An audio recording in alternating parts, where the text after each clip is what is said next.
Hello and welcome back to another Monday Mudras.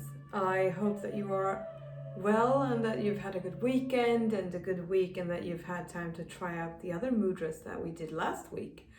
I would love to hear about it if you have had any nice experiences, and I hope that you will enjoy these new ones. I'm having a bit of background music on. I hope it's not disturbing. Let me know if it's annoying. And I also want to give a heads up because I had a bit of a sleepless night. So if I sound weird or if I lose track of things, it's because my mind is a bit tired, But I still wanted to do this. I felt we need to have our Monday Mudras, and I have two that are both quite, recommendations for these are that you do them for at least 30 minutes each one at a time. Now, of course, as with everything, follow your own guidance, and I never want to say or be like you have to do it this way, because I don't really believe in that kind of thing. It needs to come from a space within. So if you feel like, no, it's enough with just a few minutes, then fine. Both of these are associated with two of these original gods that make up the acronym God. That is actually a word that comes from the Veda scriptures, and I thought I would do a separate video talking about God and what that actually means in the Vedic traditions, where it comes from. It stands for generator, operator, destroyer, and it is a symbol of Brahma, Vishnu, and Shiva, or Uranus, Neptune, Pluto. But these two, today, the mudras we're going to do is associated with Shiva and with Brahma. So the beginning and the end. Or the other way around now, because I said Shiva first. Anyway. Which to start with? Okay, I think I'll start with the beginning, Brahma. The mudra is called Gyan Mudra or Gyana Mudra. And the word is associated with the most sublime parts of your mind, your intellect, your thoughts. Now, I'm sure you've heard about bhakti. That's a pretty common thing. There's been bhakti yoga, there's bhakti practices, and it means the divine emotional essence and being in service of like alchemizing your emotions so that you find total serenity and dedication to the divine. It was a big old thing in the 60s that bhakti came. It was this kind of love is everything. That's kind of 60s. All we need is love. That's bhakti. Jnana is about sort of the same thing, but with the mind. So you want to distill your thoughts and elevate them and alchemize them and work with them so that you can, words, help me out, words. You can sort of welcome the most high vibrational, this is what I'm talking about.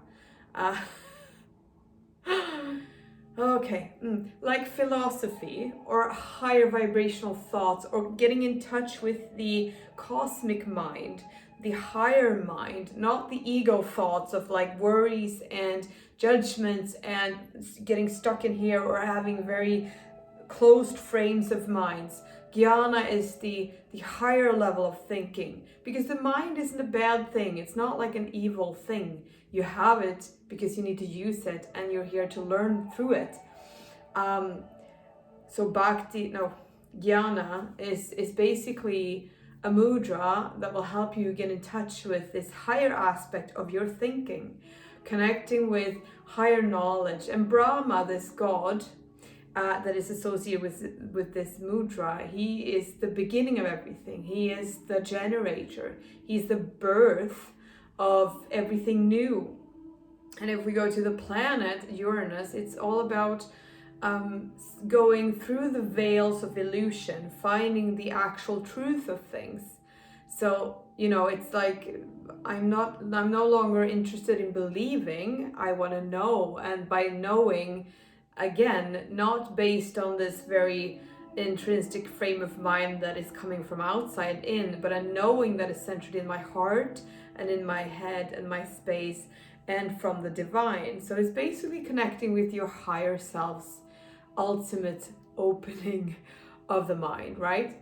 So Brahma, this is also why in India and in these ancient tradition from the Hindu and Vedas, the priests are called Brahmins, because they have connection with higher knowledge. They have a connection with wisdom, basically. They have gone through this journey of clarifying their thoughts so much that it's become nectar.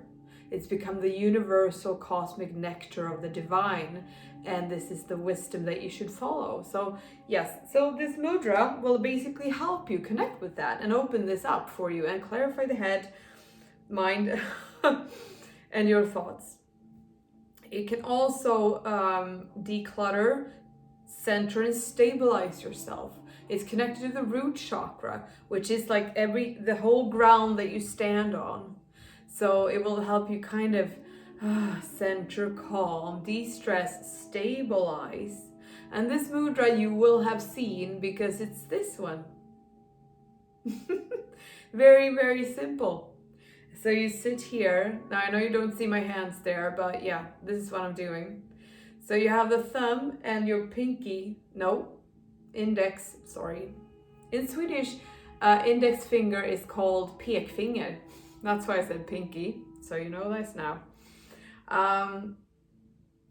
Yes, so it's also, the symbol of this movement, this hand gesture, is that it's the index finger is connected to Jupiter, which is also a planet associated with higher wisdom and the guru, the higher self.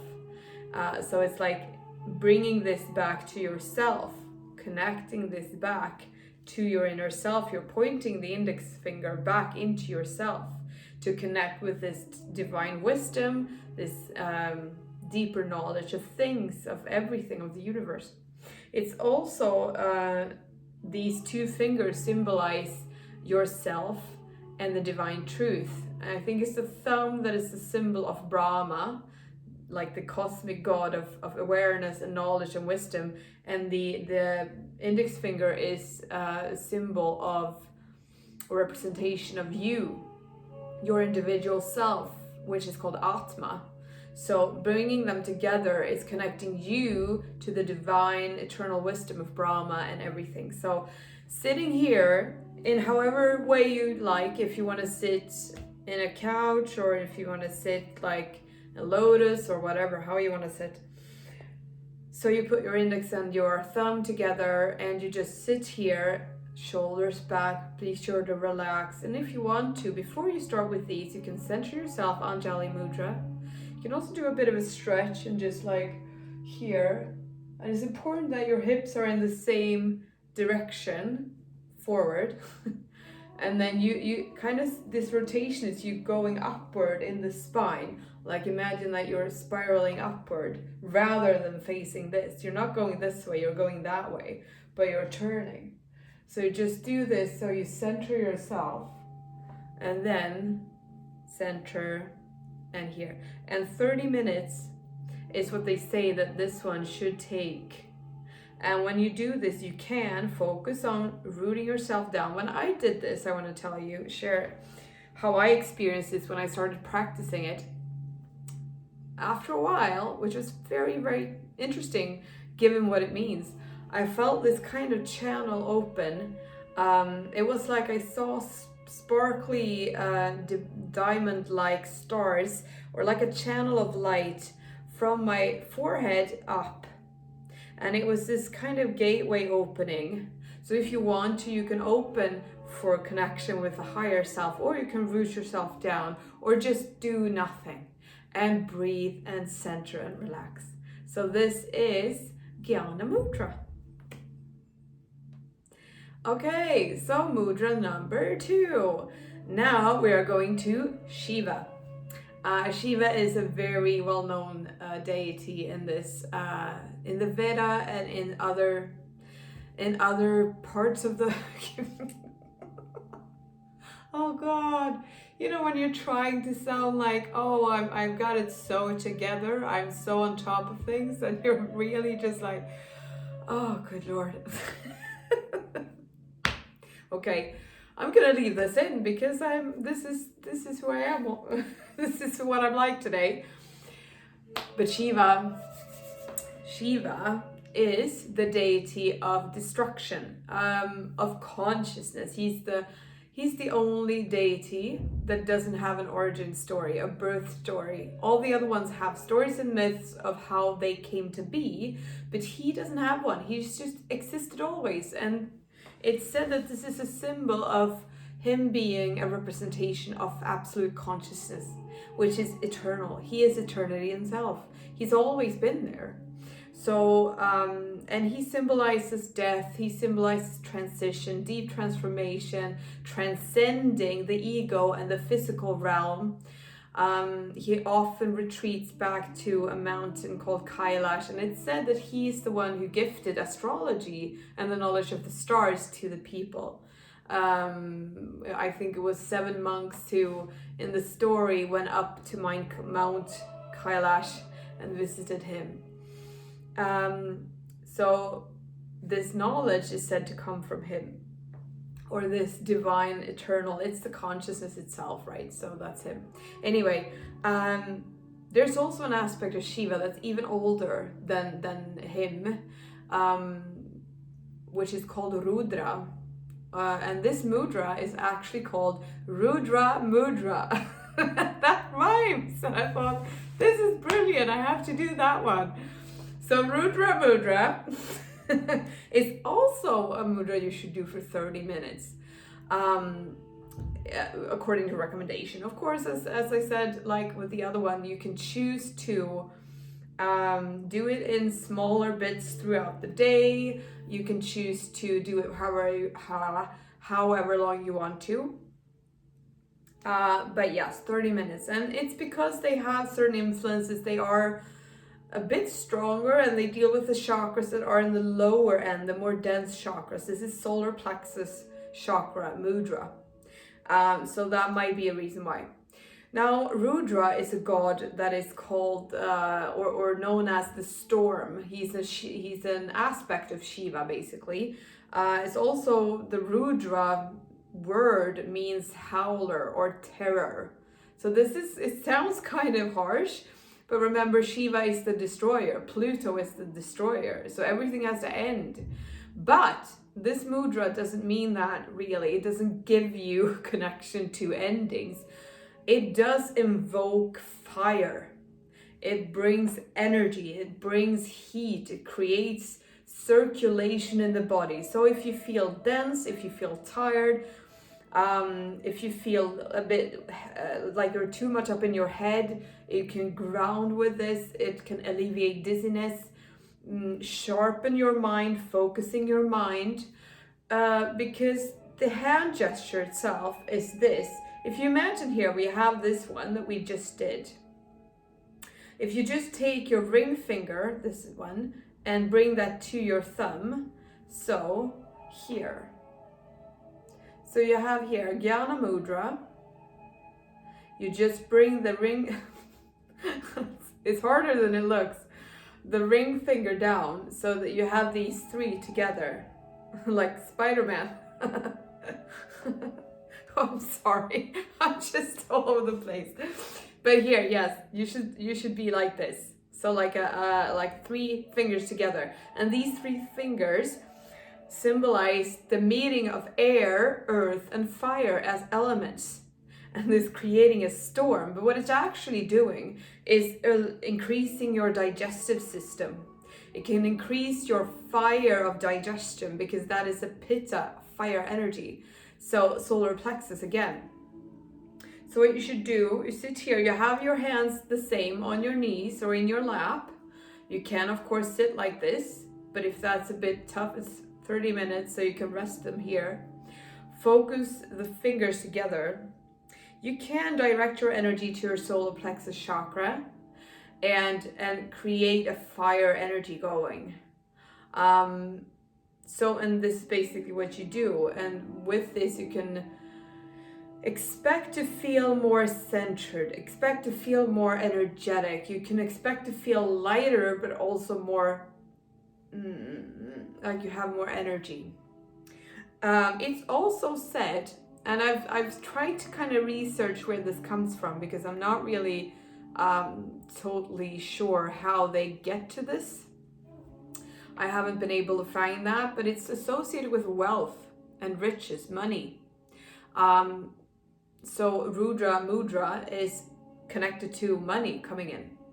So and when I thought about it, how it fit together, it could be that solar plexus chakra and fire is all about passion and drive, moving forward, focusing your mind towards your goals, creating energy behind your steps so that you can make transitions and changes that you need to open up for more abundance to come in.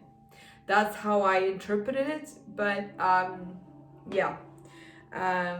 with these ancient, more, less common mudras, it's more difficult to find sources for, what they mean. But yeah, so Rudra Shiva, they are the divine guides, and Brahma is the divine creator. They are basically responsible for you finding your path through life. And they are both very powerful deities.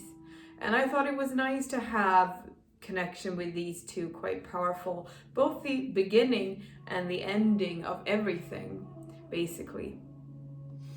Let's see, I'm just gonna see if I've forgotten something about the Rudra Mudra, because that one had so many benefits, so many things that it did.